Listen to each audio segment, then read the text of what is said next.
Assalamualaikum warahmatullahi wabarakatuh. Alhamdulillahi rabbil alamin. Wassalatu wassalam ala sayyidil anbiya'i wal mursalin wa ala alihi wa sahbihi wa man tabi'ahum bi ihsanin ila yaumiddin.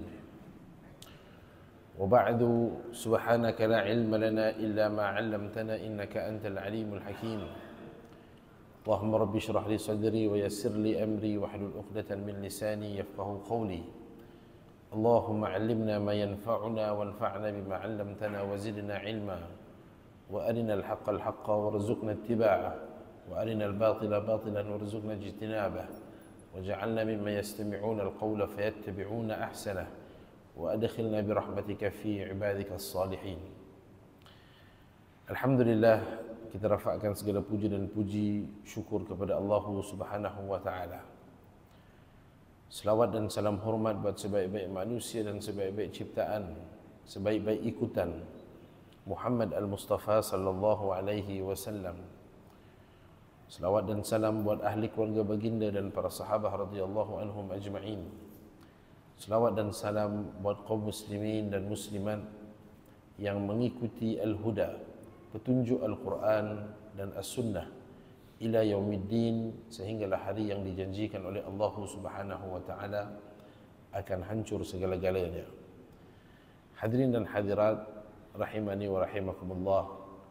Alhamdulillah, kita rafakkan syukur puji kepada Allah Subhanahu wa taala di atas izin dan inayahnya dapat kita bersama berkumpul pada pagi ini. Mudah-mudahan Allah Subhanahu wa taala memberikan hidayah dan taufik kepada kita semua. Amin ya rabbal alamin. Thumma alhamdulillah, pada pengajian yang lepas kita telah membicarakan perkara yang berkaitan dengan i'tidal. Yang mana di dalam i'tidal salat kita membaca dua perkara, iaitu tasmi' dan tahmid. Tasmi' adalah sami' Allahu liman hamidah, dan tahmid adalah Rabbana lakal hamd ataupun Rabbana walakal hamd ataupun Allahumma Rabbana walakal hamd.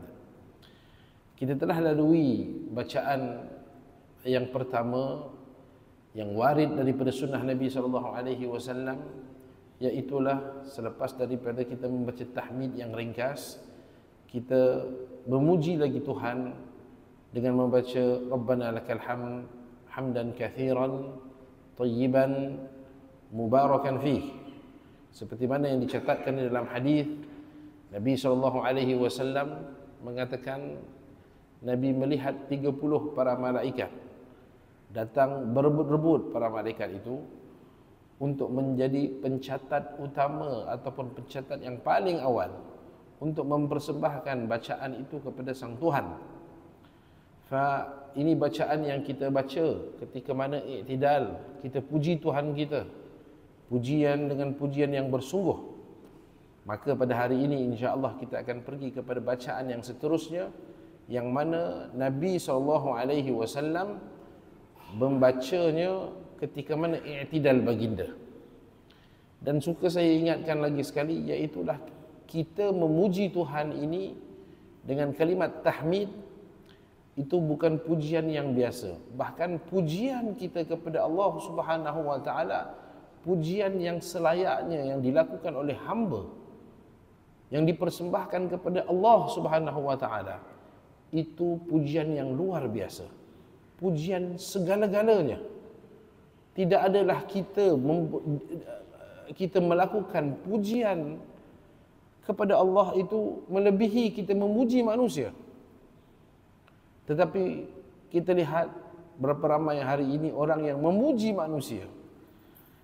Dengan mungkin dengan pangkat mereka, jawatan mereka, mereka itu memuji-muji manusia. Tetapi di dalam solat mereka pada posisi i'tidal, posisi yang sepatutnya manusia memuji Tuhan dia, mereka tidak memuji Tuhan mereka dengan selayaknya. Namun Nabi SAW mengajar kepada kita memuji Tuhan itu dengan pujian yang begitu tuntas, pujian yang begitu detail, pujian dengan pujian yang bersungguh-sungguh. Kita lihat sebuah hadis daripada Nabi SAW. Saya bacakan dan kemudian kita lihat pencerahannya. Daripada Abu Sa'id Al-Khudri. Abu Sa'id Al-Khudri radhiyallahu anhu. Abu Sa'id berkata, "Kana Rasulullah sallallahu alaihi wasallam idza rafa'a ra'sahu min ar-ruku'i qala Rabbana lakal hamdu mil'us samawati wal ard wa mil'u ma syi'ta min syai'in ba'd ahluth thana'i wal majd ahaqqu ma qala al 'abd wa kulluna lakal 'abd Allahumma la mani'a lima a'taita wa la mu'tiya lima mana'ta wa la yanfa' dhal jadd minkal jadd." Maka ini adalah bacaan i'tidal Nabi SAW. Demikian saya katakan, Nabi memuji Tuhannya dengan pujian yang selayaknya bagi Tuhannya. Nabi ini, dia maksum. Nabi ini kekasih Tuhan. Nabi ini jaminan syurga. Pun begitu sifat-sifatnya, ketika mana i'tidal baginda Nabi SAW, Nabi memuji Tuhannya dengan pujian yang begitu penuh dan melimpah-limpah. Kita, Nabi bukan, maksum tidak, janji untuk ke syurga apatah lagi, tidak nampak kita. Begitu kondisi kita, kita tidak memuji Tuhan seperti mana Nabi SAW puji di dalam ibadah yang paling utama, iaitulah solat kita. Maka ini perkara yang perlu kita kenali dan kita ikuti. Dan tidaklah Nabi SAW itu membaca bacaan yang seumpama itu sekadar bacaan dia. Nabi itu membaca bacaan itu adalah ajaran baginda untuk kita pelajari dan ikuti dan teladani. Kita kena ikut, kita kena baca. Selalu saya katakan, kalau kita orang masjid tak baca, kita nak harap siapa yang baca? Apakah Nabi SAW membaca itu sekadar bacaan dan dibukukan dalam kitab-kitab hadis? Tak. Nabi itu diutuskan adalah untuk diteladani. Maka kita selaku mukmin, perkara yang pertama yang perlu kita teladani Nabi SAW adalah praktikal solatnya, bacaan-bacaannya, itu yang diajar oleh baginda dan kita ikuti. Baik. Kita lihat maknanya. Ketika mana i'tidal, Nabi SAW mengatakan Rabbana lakal hamd. Kemudian Nabi SAW membaca mil'us samawati wal ard wa mil'u ma syi'ta min syai'in ba'd ahluth thana'i wal majd ahaqqu ma qala al 'abd wa kulluna lakal 'abd Allahumma la mani'a lima a'taita wa la mu'tiya lima mana'ta wa la yanfa'u dhal jaddi minkal jadd. Subhanallah. Ini bacaan Nabi ketika mana i'tidal baginda.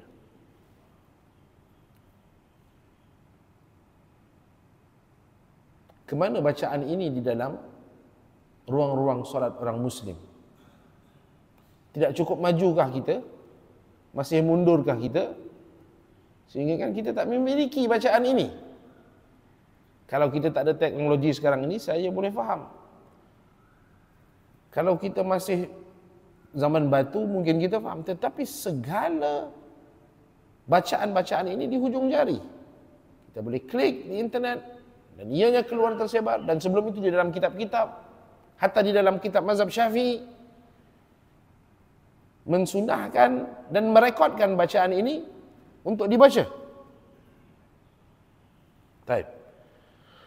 Rabbana lakal hamd. Wahai Tuhan kami, untukmu, bagimu segala pujian. Mil'us samawati wal ard. Duhai Tuhan, pujian yang kami persembahkan ini, pujian untukmu yang memenuhi segenap ruangan langit dan segenap ruangan bumi. Subhanallah. Langit ini kita tak tahu besar mana. Tak ada siapa pernah sampai ke langit pun. Langit pertama, langit Allah kata ada 7 tingkat. Tingkat pertama pun kita tak boleh nak faham. Tetapi kita terima bahawasanya ruang langit itu adalah ruang yang sangat besar dahsyatnya. Ini kan lagi 7 tingkat langit. Itu luar biasa besar dia. Nabi kata, wahai Tuhan, pujian aku untukmu itu memenuhi segenap pelusuk langit. Seluas mana langit, seluas itulah, sepenuh itulah pujian aku untukmu, wahai Tuhan. Wa mil'ul ard, wahai Tuhan, pujian aku untukmu memenuhi segenap ruang di pelusuk bumi. Wa mil'u ma syi'ta min syai'in ba'd. Pujian aku untukmu, wahai Tuhan, bahkan lebih daripada itu. Bahkan lebih daripada itu. Lebih daripada segenap langit dan bumi. Dan seperti mana yang engkau mahukan, wahai Tuhan. Subhanallah. Tuan-tuan, bayangkan ketika mana solat malam kita. Solat malam ini tak sama dengan solat siang. Solat siang kita ada pemikiran yang begitu banyak dengan masalah-masalah kerja kita. Itu realiti dia. Kita ada pencemaran bunyi, kita ada suara kenderaan, kita ada suara pejabat. Dan sudah tentu nilai solat di tengah hari ataupun solat zuhur tak sama perasaannya ketika mana solat di waktu malam. Solat di waktu malam ni, minda kita tidak berfikir dengan fikiran yang tidak-tidak. Tak ada siapa bangun pukul 3 pagi, dia fikir kerja dia, apa dia nak kena buat, siapa dia nak jumpa, tak ada. Bunyi pun tidak ada pencemaran. Hatta haiwan-haiwan pun tidur. Maksudnya, dikala waktu malam, itu suasananya sangat bening, sangat sunyi, sangat indah, jika mana hamba berkomunikasi dengan Tuhannya, dengan dia memahami bacaan di dalam solatnya ketika waktu-waktu malam. Dan ini yang dinamakan dengan kemanisan, kelazatan dan kekhusyukan. Tuan-tuan, bayangkan kita solat waktu malam, suara sunyi. Tuhan, aku memujimu sepenuh langit dan bumi. Aku memujimu bahkan lebih daripada itu. Seperti mana yang engkau mahukan, wahai Tuhan. Itu bicara kita.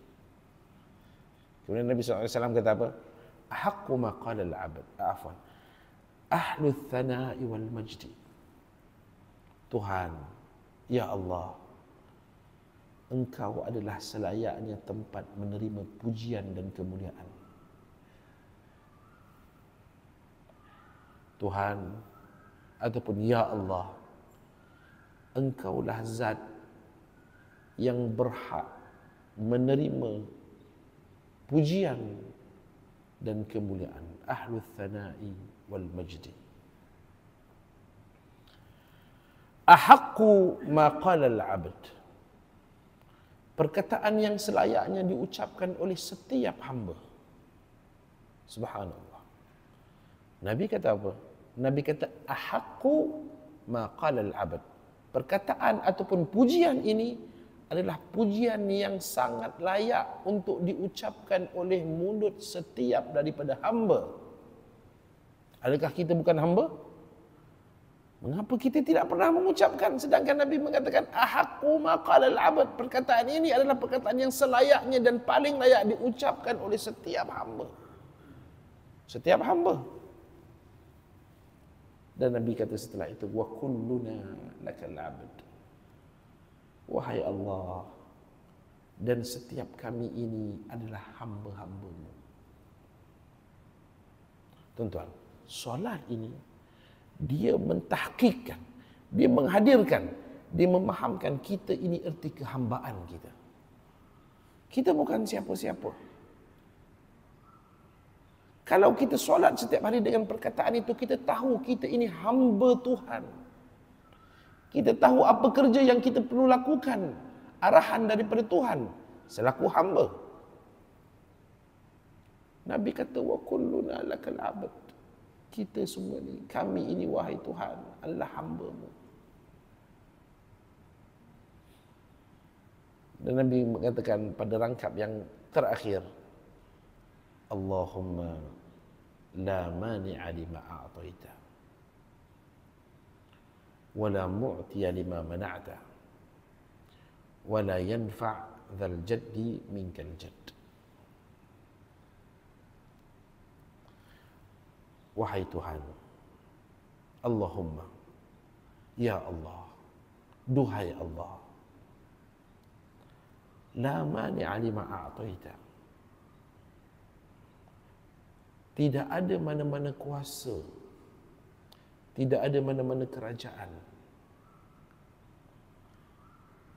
yang boleh menghalangkan sesuatu benda untuk sampai kepada diri aku ini kalau Engkau ingin kurniakan. Masya Allah, subhanallah.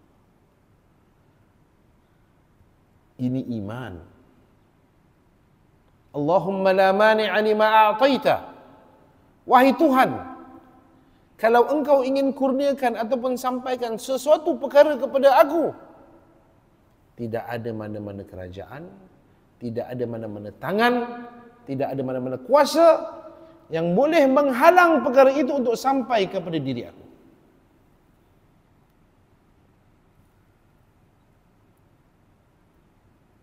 Wala mu'tiya lima mana'ta.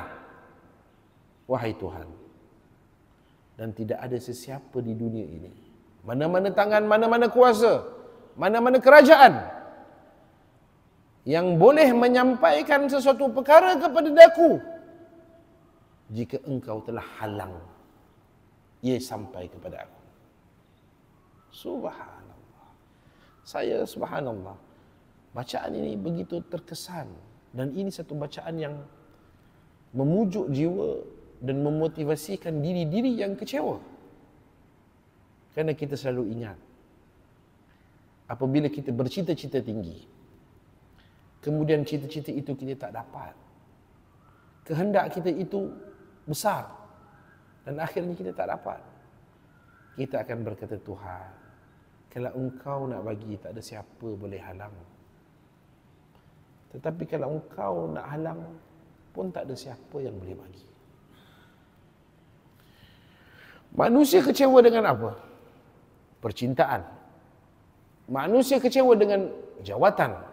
Manusia kecewa dengan harta dan wang ringgit. Dan berapa ramai manusia yang berada di negara-negara yang maju, yang konon yang terpaling maju, apabila mereka kecewa dengan kehidupan mereka, apa solusi mereka lakukan? Mereka bunuh diri. Betul kan? Bunuh diri. Mereka bunuh diri. Sebab apa? Kerana mereka tidak faham erti kehidupan, dan sudah tentu mereka tidak ada iman. Tetapi apabila seseorang itu ada iman di dalam jiwa, dia akan katakan, contohlah dia katakan, patutnya projek ini aku dah dapat dah nak dapat dah. Ada orang cantas aku, ada orang sailang aku. Dan dia berbisik dengan hati dia ketika mana dalam solat, Tuhan, kalau engkau nak bagi, tak ada siapa boleh halang. Tuhan, kalau engkau nak halang, lobilah macam mana pun, ianya tak akan sampai kepada aku. Subhanallah. Maka ini bacaan Allahumma la mani'a lima a'taita wa la mu'tiya lima mana'ta sepatutnya lah kita semua hafal bacaan ini. Kerana Nabi SAW dia bukan hanya membaca ketika mana i'tidal. Daripada Mughirah radhiyallahu anhu, dia mengatakan, apa kata Mughirah? Perhatikan. Apa kata Mughirah? Adalah Nabi SAW membaca setiap kali setelah daripada solat-solat fardu baginda. Apa saya kata? Adalah Nabi SAW membaca selepas daripada solat-solat fardu baginda. Maksudnya Nabi membaca zikir selepas solat fardu baginda. Apa bacaan Nabi? Mughirah kata Nabi SAW membacakan La ilaha illallah wahdahu la syarikalah lahul mulk wa lahul hamd wa huwa ala kulli syai'in qadir. Allahumma la ma'ni'a lima a'taita wa la mu'tiya lima mana'ta wa la yanfa'u dzal jaddi minkal jadd. Mughirah kata apa? Nabi membaca bacaan itu setiap kali selepas daripada solat fardu baginda sallallahu alaihi wasallam. Kita berapa lama kali solat? Berapa tahun dah kita solat? Kenapa bacaan ini orang Melayu tak miliki? Ini ajaib. Subhanallah. Tuan-tuan, ini perkara yang basic. Zikir selepas solat. Dan kita ada otentik punya bacaan. Ini diriwayatkan daripada Bukhari dan Muslim. Bacaan yang sahih. Tetapi di masjid itu tak dengar bacaan ini. Saya tak faham. Kita nak harapkan masyarakat, orang awam baca. Macam mana di masjid tidak kedengaran? Kenapa hal ini terjadi? Alhamdulillah. Tuan-tuan, Mughirah kata, Nabi SAW lepas solat, setiap kali selepas solat fardu, Nabi baca La ilaha illallah wahdahu la syarika lah lahul mulku wa lahul hamdu wa huwa ala kulli syai'in qadir. Allahumma la mani'a lima a'taita wa la mu'tiya lima mana'ta wa la yanfa'u dzal jaddi minkal jadd. Tuan-tuan, itu kadang dia macam agak kritikal. Kita solat fardu masya-Allah, alhamdulillah. Tetapi kita tak baca, sedangkan Nabi tinggalkan bacaan itu. Ini bukan bacaan apa daripada kiai ke para ulama ke, tak. Ini bacaan daripada mulut Nabi SAW. Nabi membaca doa itu. Kenapa? Dan Nabi bukan baca sekali. Mughirah kata setiap kali selepas solat fardu Nabi baca je. Apa yang kita ada? Jika bacaan ini daripada Nabi yang begitu dasar, yang begitu basic, kita tak miliki, apa yang kita miliki? Dan ke mana kita? Ke mana kita nak pergi? Ya. Jadi tuan-tuan, masjid adalah tempat yang paling baik dan yang sepatutnya memperkenalkan bacaan-bacaan zikir yang Nabi baca setelah solat. Sebab masjid ini fungsi dia yang utama mendirikan solat fardu. Solat fardu ni tempat lain tak ada, masjid dan surau lah. Kantin orang tak buat solat Jumaat. Di workshop orang tak buat solat Jumaat. Di kedai makan orang tak buat solat Jumaat. tempat khusus solat jamaah secara rasmi itu di masjid dan di surau-surau. Dan masjid ini adalah tempat yang paling baik untuk memperkenalkan, mempromosikan bacaan yang Nabi SAW baca yang berkaitan dengan solat dan selepas solat. Kenapa Nabi baca lain, kita baca lain? Itu kenapa kita tak pernah berfikir seperti itu? Ataupun kita rasakan okey je, mana-mana pun Ustaz, tak kisah Nabi baca ke tak baca ke, kita baca. Itu tak betul, berfikir seperti itu tak betul. Kita kena tanya kenapa Nabi dah susun kan bacaan, kita pergi baca bacaan yang lain. Baik. Jadi hadirin yang dirahmati oleh Allah Subhanahu wa taala, itu di antara bacaan-bacaan Nabi SAW yang saya kirakan beneficialnya ataupun benefitnya itu sangat ajaib untuk jiwa orang beriman. Sangat ajaib, sangat membantu. Yang pertamanya, bila kita baca bacaan Nabi SAW ini, dia berkat. Dia berkah. Kerana bacaan-bacaan ini datang dia daripada langit. Keluarnya daripada mulut Nabi SAW yang paling mulia. Jadi setiap huruf yang kita bacakan itu berkah. Berkah. Apa yang kita nak kejarkan berkat? Kalau kita tidak memiliki bacaan-bacaan yang penuh berkat, ya, bacaan orang lain tu tidak ada berkahnya, kita pun tak tahu. Tetapi ini bacaan yang sudah pasti mengandungi makna yang syarat dan mengandungi berkah. So kita kena fokus terhadap perkara-perkara seumpama ini. Ya. Jadi hadirin yang dirahmati oleh Allah Subhanahu wa taala, dan itulah fungsi majlis ilmu, untuk kita bukan sekadar dengar, tetapi kita kena tambat ilmu itu, kita kena memiliki ilmu itu, kita kena hafal, kita kena amal, dan kita kena maklumkan ataupun ajar kepada yang lain. Okay? Dia bukan di dalam majlis ilmu ini kita dengar dan kita keluar kita tak faham apa. Itu bukan maksud dia. Kita kena faham. Bacaan itu boleh di Google. Di Google tu semua klik saja dia keluar nanti. Bacaan-bacaan selepas solat, bacaan ketika i'tidal. Ya. Mudah-mudahan Allah Subhanahu wa taala memberikan kepada kita taufik dan hidayah. Kerana taufik dan hidayah ini adalah segala-galanya.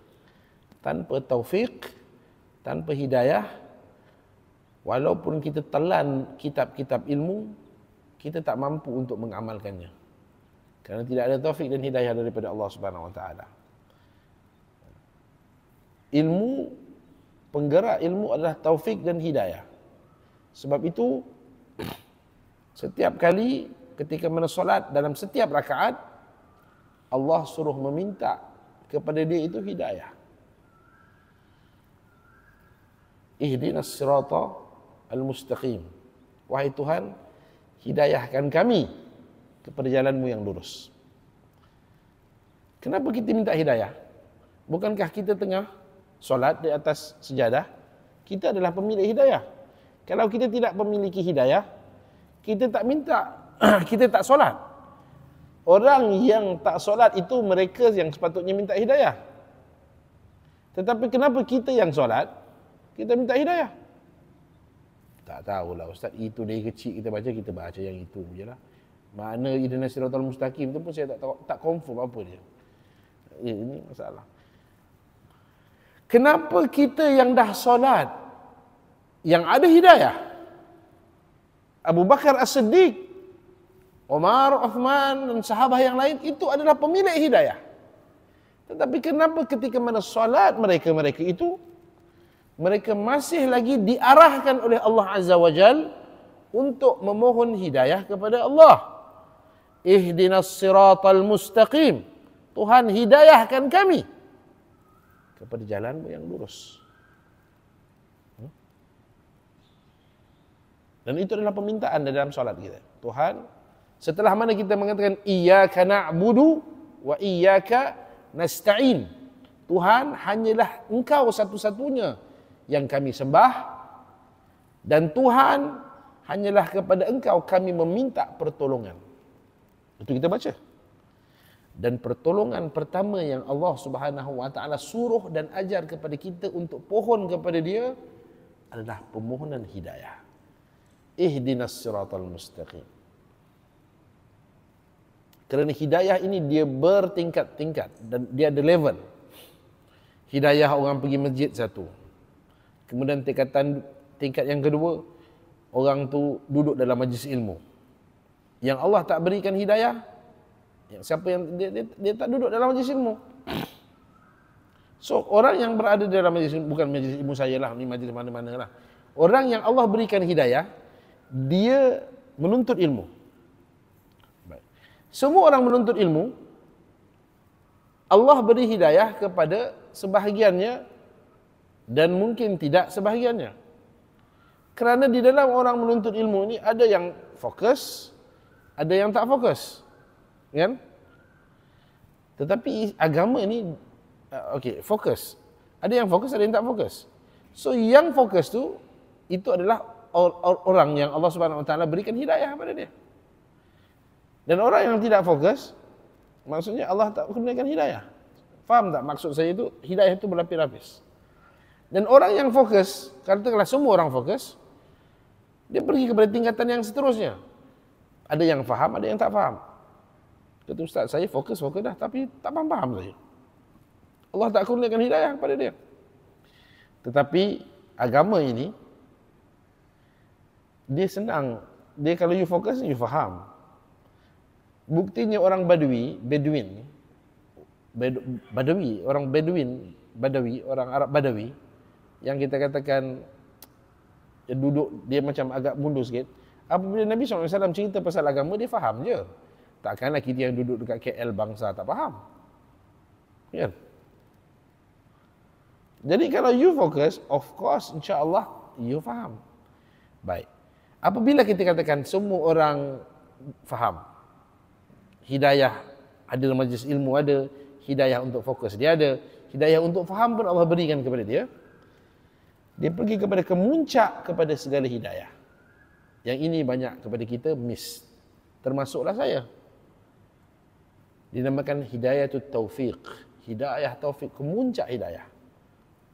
Sebab untuk faham agama tak susah.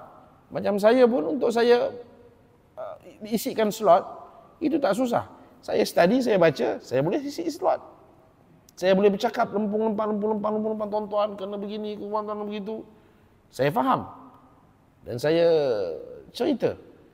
Tetapi yang paling dan kemuncak yang susahnya, itu adalah hidayatul taufiq untuk mengamalkan apa yang kita faham. Apa yang kita belajar dan apa yang kita hafal. Siapa yang tak tahu solat tahajud itu besar manfaat dia? Semua tahu, ustaz pun bercakap lempung-lempang. Tapi adakah dia melakukan solat tahajud? Itu belum tentu. Mengapa mereka tak lakukan? Itu sudah tentu tidak ada taufik dan hidayah daripada Allah. Dan bagi siapa yang melakukan, itu adalah sang pemilik taufik dan hidayah. Mereka dikurniakan. Tuan-tuan, ayuh kita bersedekah. Kita cakap senang. Tapi semestinya ke yang bercakap itu melakukan sedekah? Tak. Ya. Boleh baca Quran, boleh ikut hadis tentang bab infak. Kita boleh buat slot 2 jam cerita pasal hadis dan Quran mengenai sedekah dan infak. Tapi belum tentu yang memberikan slot itu dia adalah orang yang infak dan sedekah. Tak. Sebab segalanya itu perlu kepada petunjuk daripada Allah. Sebab itulah kita ketika mana solat sering dan senantiasa meminta kepada Allah Subhanahu wa taala, ihdinas siratal mustaqim. Kunut pun kita baca lagi. Apa kita baca kunut? Allahumma hdina fi man hadait. Apa makna? Wahai Tuhan, hidayahkan kami seperti mana orang-orang yang telah Engkau beri hidayah. Ketika mana duduk di dalam 2 sujud pun kita baca Rabbighfirli warhamni wahdini. Wahai Tuhan, berikan aku hidayah. Bukan nur hidayah, hidayah. Ya? Jadi permohonan-permohonan ini sangat penting dalam solat. Cumanya kita kena faham, itu adalah kita mohon kepada Allah Subhanahu wa taala. Fa insya-Allah kita mohon kepada Allah Subhanahu wa taala akan diberikan taufik dan hidayah supaya majlis ilmu ini tidak kita sia-siakan. Kita mengamalkan setiap amalan yang diajar oleh Nabi sallallahu alaihi wasallam dan kita sebarkan. Dan mudah-mudahan Allah Subhanahu wa taala kita pohon agar Allah berikan taufik dan hidayah kepada kita. Amin ya rabbal alamin. Terima kasih banyak. Jazakumullahu khaira. Saya mohon maaf lebih kurang terkasar bahasa. Subhanakallahumma wa bihamdik asyhadu an la ilaha illa anta astaghfiruk wa atubu ilaik wa akhiru da'wana anil hamdulillahi rabbil alamin. Wassalamu alaikum warahmatullahi wabarakatuh.